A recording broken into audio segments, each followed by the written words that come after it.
Mobile recharge કરવો ટૂંક સમયમાં મોંઘો થઈ શકે છે. મોર્ગન સ્ટેનલી અનુસાર જીઓ, એરટેલ અને વીઆઈ પોતાના પ્લાનમાં 16 થી 20% સુધી ટેરિફ વધારવાની તૈયારી કરી રહ્યું છે. છેલ્લા 8 વર્ષમાં મોબાઈલ રિચાર્જમાં આ ચોથી વખત વધારો થશે. નમસ્તે, હું છું સમીર. આટલી ઝડપથી ભાવ કેમ વધારી રહી છે કંપની અને તેની તમારા ખિસ્સા પર કેવી અસર પડવાની છે, જાણીશું આજના એક્સપ્લેનરમાં. ભારતની તમામ ટેલિકોમ કંપનીઓ 2026-27 ના પહેલા ક્વાર્ટરમાં એટલે કે એપ્રિલ થી જૂન વચ્ચે રિચાર્જ પ્લાનની કિંમત 20% સુધી વધી શકે છે. આ ફેરફાર તમામ 4G અને 5G ના પ્રીપેડ અને પોસ્ટપેડ પ્લાનમાં થશે. તો ટેરિફ વધવાથી તમારા ખિસ્સા પર કેટલી અસર પડશે, એક ઉદાહરણથી સમજીએ.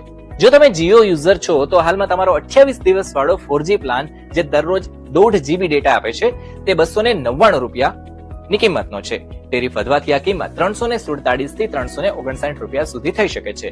એવી જ રીતના 28 દિવસનો અનલિમિટેડ 5G પ્લાન 349 રૂપિયાનો આવે છે, જે ટેરિફ વધવાની સાથે પ્લાનની કિંમત 405 થી 419 રૂપિયા સુધીની થઈ શકે છે.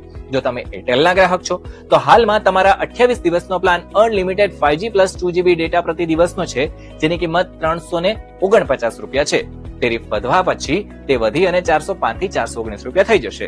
અને જો તમે વીઆઈ યુઝર છો તો તમારો 28 દિવસના પ્લાનમાં અનલિમિટેડ 5G પ્લસ 1 GB પ્રતિ દિવસનો જે ડેટા મળે છે 340 રૂપિયામાં આવે છે. ટેરિફ વધ્યા પછી તેની કિંમત 394 થી 408 રૂપિયા સુધીની થઈ જશે.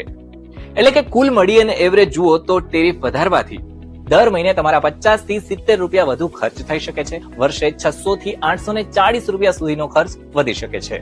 અગાઉ કંપનીઓએ 2019, 2021 અને 2024 માં